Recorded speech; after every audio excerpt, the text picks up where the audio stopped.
US president തെരഞ്ഞെടുപ്പിൽ മത്സരിക്കുന്നതിൽ നിന്ന് Donald ട്രംപിനെ വിലക്കി കൊളറാഡോ സുപ്രീം കോടതി. ഇത്തരത്തിൽ വിലക്കു നേരിടുന്ന ആദ്യ പ്രസിഡന്റ് സ്ഥാനാർത്ഥിയാണ് ട്രംപ്.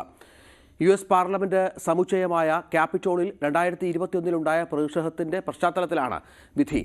കലാപസമാനമായ പ്രതിഷേധം നടന്നതിൽ ട്രംപിന് പങ്കുണ്ടെന്ന് ചൂണ്ടിക്കാട്ടിയാണ് വിധി. സജിമോൻ ആന്റണി ചേരുന്നു US-ൽ നിന്ന്. സജിമോൻ ആന്റണി, ട്രംപിന് വലിയ തിരിച്ചടിയാണ്, പക്ഷേ അപ്പീലിനുള്ള സാഹചര്യവുമുണ്ട്. എന്ത് പ്രതീക്ഷിക്കണം ഈ വിഷയത്തിൽ? തീർച്ചയായും. Good morning. ആദ്യം തന്നെ ന്യൂസ് 8 എല്ലാ പ്രേക്ഷകർക്കും warm good morning from New York. ജനുവരി 6, 2021 വലിയൊരു അഗ്നിപർവ്വതമാണ് ജനാധിപത്യത്തിന്റെ കേന്ദ്രമായ, തലസ്ഥാനമായ, അല്ലെങ്കിൽ എല്ലാവർക്കും മാതൃകമായ, അല്ലെങ്കിൽ ഹെഡ്ക്വാർട്ടേഴ്സായ അമേരിക്കയിൽ ഉണ്ടായത്. അതിന്റെ പുകച്ചിലും അതിന്റെ ആ ഒരു പുകയും നാശനഷ്ടങ്ങളും ഒക്കെ ഇപ്പോഴും നടന്നുകൊണ്ടിരിക്കുകയാണ് എന്ന് പറയാൻ പറ്റും. അതിന്റെ ഒരു ഉദാഹരണമായിട്ടല്ല, അതിന്റെ ഒരു കണ്ടിന്യൂറ്റി ആയിട്ടാണ് ഇന്നത്തെ ഒരു ഹിസ്റ്റോറിക്കൽ വേർഡിക്റ്റ് വരുന്നത്. കൊളറാഡോ US സുപ്രീം കോർട്ടിൽ നിന്ന് ട്രംപിനെ മുന്നിലേക്കുള്ള ഇലക്ഷനിലേക്ക് വിലക്കിക്കൊണ്ട്, അതായത് 2024 ബാലറ്റിലെ പ്രൈമറി ബാലറ്റിൽ നിന്ന് മാറ്റിക്കൊണ്ടുള്ള ഒരു ഉത്തരവാണ് കൊളറാഡോ സുപ്രീം കോർട്ട് ഇറക്കിയിരിക്കുന്നത്. ഇതിനു മുമ്പ് നമുക്ക് കുറെ സംഭവവികാസങ്ങൾ നടന്നു എന്നറിയാം. കഴിഞ്ഞ 2 വർഷമായിട്ട് US സുപ്രീം കോർട്ടിലും സ്റ്റേറ്റ് കോർട്ടിലും ഏകദേശം 21ഓളം കേസുകൾ, പല ഫൈറ്റുകളും വളരെ വ്യത്യസ്തമായിട്ട് നടക്കുകയായിരുന്നു. പലതിലും ട്രംപിന്റെ അനുഭാവികൾ തോൽക്കുകയാണ് ഉണ്ടായതെന്ന് നമുക്ക് അറിയാം. പലരും ട്രംപിനോട് കട്ടയ്ക്ക് സപ്പോർട്ട് ചെയ്ത ആൾക്കാർ നഷ്ടപരിഹാരം കൊടുക്കുന്നു, അല്ലെങ്കിൽ ചിലർ ജയിലിൽ പോയിരുന്നു, അല്ലെങ്കിൽ ചിലർക്ക് എതിരെ ഇൻഡിക്കേറ്റീവിന് വന്നിട്ടുണ്ട്. അങ്ങനെ പല ഒരു കേസുകളുടെ പരമ്പര തന്നെയാണ് ഇപ്പോൾ നടന്നുകൊണ്ടിരിക്കുന്നത്. അതിനിടയിലാണ് ഈ ഒരു ഇടിമുഴക്കം പോണെയുള്ള ഈ ഒരു ബ്രേക്കിംഗ് ന്യൂസ് വരുന്നത്. പ്രസിഡന്റ് ട്രംപിനെ 2024 പ്രസിഡൻഷ്യൽ പ്രൈമറി ബാലറ്റിൽ നിന്നും കൊളറാഡോ സ്റ്റേറ്റ് സുപ്രീം കോർട്ട് നിരോധിച്ചുകൊണ്ടിരുന്നു. താങ്കൾ പറഞ്ഞതുപോലെ തന്നെ ഇതൊരു അന്തിമ വിധിയല്ല. ഇനി ഇത് സുപ്രീം കോർട്ടിലേക്ക് പോവുകയാണ് ജനുവരി മാസത്തിൽ. അതുകൊണ്ട് തന്നെ സുപ്രീം കോർട്ട് US ഇലക്ഷന്റെ കാര്യത്തിൽ വലിയൊരു അന്തിമ തീരുമാനമായിരിക്കും ഉണ്ടാക്കാൻ പോകുന്നത്, അല്ലെങ്കിൽ ഒരു നിർണായകമായ തീരുമാനമാണ് US സുപ്രീം കോർട്ടിന്റെ ഇൻഫ്ലുവൻസ് ഉണ്ടാവാൻ പോകുന്നത് എന്ന കാര്യത്തിൽ ഒരു സംശയവുമില്ല. ഇവിടെ നിന്നുള്ള റിപ്പോർട്ട് അനുസരിച്ചിട്ട് ഇപ്പം പ്രസിഡന്റ് ട്രംപും ബൈഡനുമായിട്ടുള്ള ആ ഒരു കട്ടക്കുള്ള പോരാട്ടത്തിൽ പ്രൈമറി കോമ്പറ്റീഷനാണ് ഇപ്പൊ നടന്നുകൊണ്ടിരിക്കുന്നത്. അതായത് ഇപ്പോഴത്തെ ഈ ട്രംപും ബൈഡനുമായുള്ള നേരത്തെ പറഞ്ഞ പോലെയുള്ള മത്സരത്തിൽ ട്രംപിന് കുറച്ചുകൂടി ഒരു ആധിപത്യമുണ്ട് എന്ന തരത്തിലുള്ള വാർത്തകളൊക്കെ US-ൽ നിന്ന് പുറത്തു വന്നിരുന്നു. ഈ പശ്ചാത്തലത്തിൽ, ഈ ഘട്ടത്തിൽ കൂടിയാണ് ഇത്തരത്തിൽ തിരിച്ചടിക്കുന്ന ഒരു വിധി ട്രംപിന് ഉണ്ടാകുന്നത് എന്നുള്ളതാണ്. അത് ട്രംപിന്റെ ജനപ്രീതിയെ ബാധിക്കാനുള്ള സാഹചര്യമില്ല. അന്നത്തെ പ്രക്ഷോഭമൊക്കെ ന്യായീകരിക്കുന്നവർ പോലും US-ലുണ്ട്, ബഹുഭൂരിപക്ഷം എന്ന് വേണം മനസ്സിലാക്കാൻ. അത്രത്തോളം അവസ്ഥയിലായിരുന്നു US അന്ന്. ഇനി ഇതിന്റെ പുറത്തൊരു അപ്പീലിലേക്ക് പോവുക എന്നതാണല്ലോ പ്രധാനമായ മാർഗം.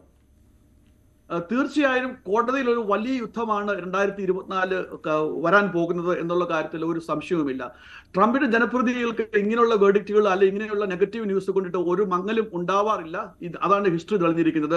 എപ്പോഴൊക്കെ ഒരു നെഗറ്റീവ് ആയിട്ടുള്ള ഒരു ന്യൂസ് വരുന്നു, എത്രയും ഡീപ്പായിട്ടുള്ള നെഗറ്റിവിറ്റി വരുന്നു, അത്രയും കൂടുതൽ ഒരു സർജ് അദ്ദേഹത്തിന് ഇമ്മീഡിയറ്റ്ലി കിട്ടുകയാണ് ചെയ്തിരിക്കുന്നത്. താങ്കൾ പറഞ്ഞതുപോലെ തന്നെ പ്രൈമറി ഇലക്ഷനിന്റെ വളരെ ആവേശപരമായ പല കാര്യങ്ങൾ നടന്നുകൊണ്ടിരിക്കുകയാണ് റിപ്പബ്ലിക്കൻ പാർട്ടിയിൽ. ട്രംപ് മറ്റു പ്രതിയോഗികളെക്കാളും വളരെ ബഹുദൂരം മുന്നിലാണ്.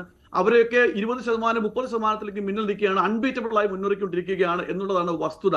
അതിനു വേണ്ടിയിട്ട് ഇപ്പം ഏറ്റവും പരമപ്രധാനമായ അയോവയിൽ അടുത്ത മാസമാണ് സ്റ്റേറ്റിന്റെ ഈ ഒരു പ്രൈമറി വരാനുള്ളത്. അപ്പൊ അതിനിടയിലാണ് ഈ വെർഡിക്റ്റ് വരുന്നത്. അപ്പൊ ആ വെർഡിക്റ്റ് വരുന്നത് കൊണ്ട് ട്രംപിന്റെ അനുയായികൾക്ക് ഒന്നും കൂടെ ഉത്സാഹം കൂടി, ട്രംപിന്റെ നമ്പേഴ്സ് ഒന്നും കൂടെ മുന്നോട്ട് പോകുകയോ ഉള്ളത് എന്നുള്ള കാര്യത്തിൽ സംശയമില്ല, ടെമ്പററി ആയിട്ടെങ്കിലും. എന്നാൽ പ്രൈമറി US 24 ഇലക്ഷന്, മെയിൻ ഇലക്ഷനകത്ത് നമുക്ക് ഓർക്കണം, ഇൻഡിപെൻഡൻസ് ആണ് കാര്യങ്ങൾ തീരുമാനിക്കുന്നത്. പ്രൈമറി റിപ്പബ്ലിക്കൻസോ അല്ലെങ്കിൽ ഡെമോക്രാറ്റ്സോ മാത്രമല്ല, ഇൻഡിപെൻഡൻസിന്റെ വോട്ട് വളരെ നിർണായകമായിരിക്കും. എന്നാൽ അപ്പൊ അങ്ങനെയുള്ള ഒരു സാഹചര്യം വരുവാണെങ്കിൽ ഇങ്ങനെയുള്ള നെഗറ്റിവിറ്റിയും വേർഡിക്സുകളും ട്രംപിന് ചിലപ്പം ആ സമയം ആകുമ്പോഴത്തേക്കും പ്രതികൂലമായിരിക്കാം എന്നുള്ള കാര്യത്തിൽ ഒരു സംശയവുമില്ല. അതാണ് സാഹചര്യം. ഏതായാലും അമേരിക്കയിൽ ട്രംപിന് താൽക്കാലികമായ ഒരു തിരിച്ചടി സംഭവിച്ചിരിക്കുന്നു. ട്രംപിന്റെ പ്രതികരണം വന്നിട്ടുണ്ടോ സജിമോൻ ആന്റണി ഈ വിഷയത്തിൽ?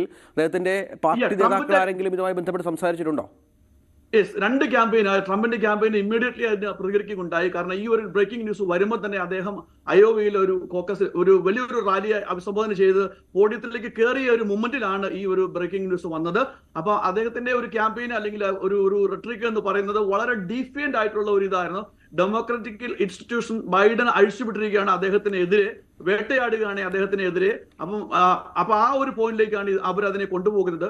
ബൈഡന്റെ ക്യാമ്പയിൻ ഓർക്കണം, the soul of democracy is in my hand, അല്ലെങ്കിൽ നിങ്ങളുടെ ജനങ്ങളുടെ കയ്യിലാണ്.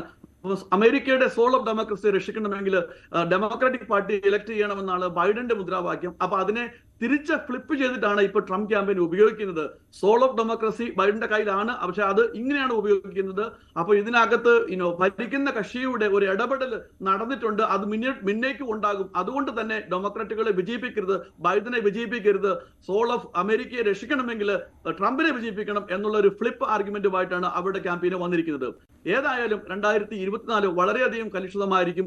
ഇതുവരെ ലോകത്ത് ഒരിടത്തും കാണാത്ത രീതിയിലുള്ള ഒരു സുപ്രീം കോർട്ടിന്റെ US സുപ്രീം കോർട്ടിന്റെ ഇൻഫ്ലുവൻസ് അമേരിക്കൻ ഇലക്ഷനിൽ ഉണ്ടാവും എന്നുള്ള കാര്യത്തിൽ സംശയമില്ല.